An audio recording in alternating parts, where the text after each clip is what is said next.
Okay, so what if I told you there's a way to dive into the massive, incredible world of Latin American literature that feels less like a stuffy old classroom and a whole lot more like a book club with your best friends? Well, today we're going to look at a new crash course series that does exactly that. But first, let's just get something out of the way, something I think a lot of us feel.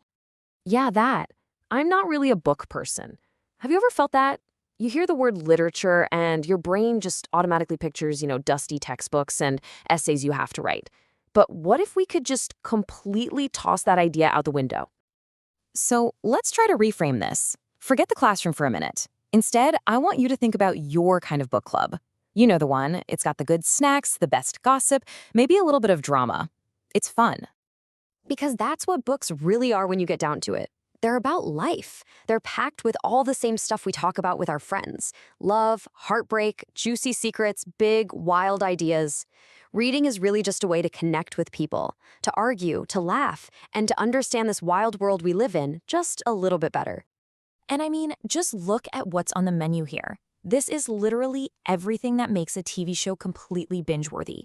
You've got romance, you've got action, you've got those super complicated family dramas, mysteries, political schemes, and yep, even ghosts. There is for sure something in here for everyone. All right. Now, when most people hear Latin American literature, there's usually one very specific thing that pops into their head. But we're going to look way beyond that one famous label to see the whole amazing picture. And here it is. Spoiler alert, it is not all magical realism. Now, don't get me wrong. That style is a beautiful, super important part of the story. But it's just one piece of the puzzle. It's just one thread in this huge, colorful tapestry of storytelling. And the sheer range we're talking about here is just wow. It's kind of mind-blowing. This series takes you on a journey through centuries of stories, starting way, way back with pre-colonial indigenous texts and going all the way up to novels being published right now. It's a trip through time, through different cultures, and just countless unique voices. So, you might be wondering, how in the world do you tackle a topic that huge without it feeling like, a final exam? Well, the whole approach is designed to be as chill and inviting as possible. Honestly, think of it more like a tasting menu. And this is the core idea right here. It's a charcuterie board. It's not about forcing you to eat a giant 5-course meal.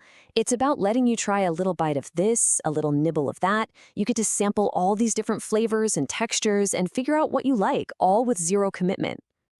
So here's the breakdown. Step 1, you just snack on a few interesting texts. Step 2, you get to chew on all the context, the history, the politics, the culture that made these stories what they are.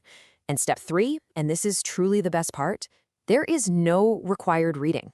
I'm serious. This is all about discovery, not a test. So, okay, beyond just finding some cool new stories, what's the big takeaway here? Why does diving into literature from another part of the world really matter? Well, this gets to the most powerful idea of the whole thing. Just let that sink in for a second. A portal. That's what stories are. They give us this incredible, almost magical power to step right into someone else's shoes, to see the world from their perspective, and to feel what they feel. It's maybe the best tool for empathy we've ever invented.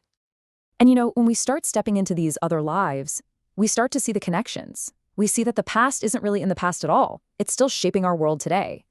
We start to understand each other a little better. And honestly, we end up with a much richer, clearer view of our own lives and the complicated world we all share. So really, the only question left is the one you see right here. With all the pressure of required reading totally gone and a whole charcuterie board of amazing stories just laid out for you. What new world, what new way of seeing things, what new part of yourself are you going to discover?